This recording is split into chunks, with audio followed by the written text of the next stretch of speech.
आपल्या मालमत्तेवर आपली मालकी असणं ही खरं तर किती साधी गोष्ट वाटते नाही का? पण विचार करा, जर आपल्याला मिळालेली मालमत्ता आपण विकूच शकलो नाही तर ती खरोखरच आपली म्हणता येईल का? काही दशकांपूर्वीपर्यंत हिंदू महिलांसाठी हेच एक वास्तव होतं. आज आपण त्यांच्या मर्यादित हक्कांपासून ते संपूर्ण मालकीपर्यंतच्या नाट्यमय कायदेशीर प्रवासाचा शोध घेणार आहोत. चला बघूया हा प्रवास नेमका कसा होता. तर मग 1956च्या आधी जेव्हा एखाद्या हिंदू महिलेला मालमत्ता मिळायची तेव्हा त्या मालकीचा खरा अर्थ काय होता? कागदावर तर ती मालक होती, पण खरंच सगळं नियंत्रण तिच्या हातात होतं का? हाच प्रश्न या संपूर्ण कायदेशीर बदलाच्या केंद्रस्थानी आहे. या प्रश्नाचं उत्तर शोधायला सुरुवात होते स्त्रीधन या संकल्पनेपासून. म्हणजे नावाप्रमाणेच स्त्रीचं धन. हिंदू कायद्यानुसार हा महिलेच्या खासगी मालमत्तेचा सगळ्यात जुना प्रकार होता, ज्यावर तिचं आणि फक्त तिचं पूर्ण नियंत्रण असायचं. मग स्त्रीधनामध्ये नेमकं काय काय यायचं? बरं का, प्राचीन कायदेतज्ञ मनू यांच्या मते यात प्रामुख्याने लग्नाच्या वेळी किंवा माहेरून आणि सासूरून मिळालेल्या भेटवस्तूंचा समावेश होता. या मालमत्तेवर तिचा निर्विवाद हक्क होता. पण कथा इथेच संपत नाही.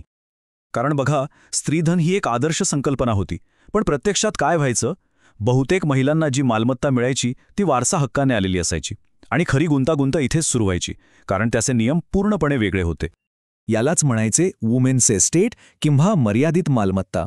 आणि यातला मर्यादित हा शब्द खूप महत्त्वाचा आहे, कारण याचा सरळ सरळ अर्थ होता की ती त्या मालमत्तेची पूर्ण मालक नव्हतीच, फक्त तिच्या हयातीत ती सांभाळणारी होती. हे समजून घेण्यासाठी एक सोपं उदाहरण घेऊया. कल्पना करा की तुम्हाला एक गाडी वापरायला दिली आहे. तुम्ही ती मस्त चालवू शकता, वापरू शकता, पण विकू शकत नाही. आणि सगळ्यात महत्त्वाचं, तुमच्यानंतर ती तुमच्या मुलांना नाही मिळणार, तर ज्याने दिली होती त्याच्याच कुटुंबाकडे परत जाईल. आता सांगा, तुम्ही स्वतःला त्या गाडीचा पूर्ण मालक म्हणाल का? नाही ना. बस, मर्यादित मालमत्तेचं स्वरूप अगदी असंच होतं. तर मग या मर्यादित मालकीमध्ये अधिकार तरी काय होते? मुख्यत्वे 2 अधिकार होते. पहिला, व्यवस्थापनाचा अधिकार, म्हणजे ती मालमत्तेतून येणारं उत्पन्न स्वतःसाठी वापरू शकत होती, तिची देखभाल करू शकत होती. पण दुसरा अधिकार म्हणजे मालमत्ता विकण्याचा किंवा हस्तांतरित करण्याचा अधिकार हा खूपच मर्यादित होता.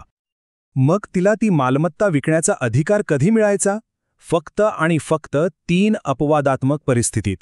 पहिलं, कुटुंबावर एखादी मोठी कायदेशीर अडचण आली असेल तर. दुसरं, मालमत्तेच्याच भल्यासाठी किंवा तिच्या देखभालीसाठी ते गरजेचं असेल तर. आणि तिसरं, मुलीचं लग्न किंवा पतीचं श्राद्ध यांसारख्या अत्यावश्यक धार्मिक कार्यांसाठी. या पलीकडे तिला काहीही अधिकार नव्हता. आणि आता सगळ्यात महत्त्वाचा मुद्दा, तिच्या मृत्यूनंतर ती मालमत्ता तिच्या मुलांना किंवा तिच्या वारसांना अजिबात मिळत नसे. ती मालमत्ता ज्या मूळ पुरुषाकडून तिला मिळाली होती त्याच्या पुढच्या कायदेशीर वारसांकडे परत जायची. यांना रिव्हर्शनर्स म्हणायचे. म्हणजे तिची वारसा हक्काची साखळी तिथेच संपायची. पण मग 1 वर्ष असं आलं ज्याने हे सगळं चित्र पालटून टाकलं.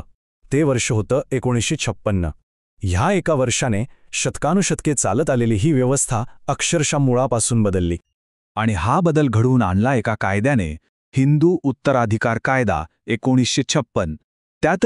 त्यातील कलम 14ने एक कायदेशीर क्रांतीच घडवली. या एका कलमाने हिंदू महिलांच्या मालमत्ता हक्कांचा भूतकाळ आणि भविष्यकाळ दोन्ही बदलून टाकलं. तर ह्या कलमाने नेमकं काय केलं? अगदी सोप्या शब्दात सांगायचं तर त्याने मर्यादित मालकी ही संकल्पनाच कायमची रद्द केली. या कायद्याने ठरवलं की आतापासून हिंदू महिलेच्या ताब्यात असलेली कोणतीही मालमत्ता ती तिची पूर्ण आणि संपूर्ण मालकीची असेल. आणि हा तक्ता बघा, हा बदल किती मोठा होता हे लगेच लक्षात येईल.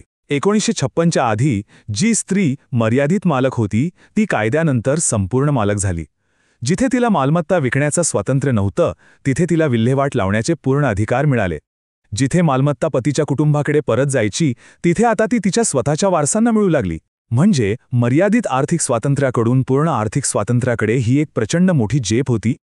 1956 हे वर्ष भारतीय महिलांच्या कायदेशीर आणि सामाजिक हक्कांसाठी एक ऐतिहासिक मैलाचा दगड ठरलं.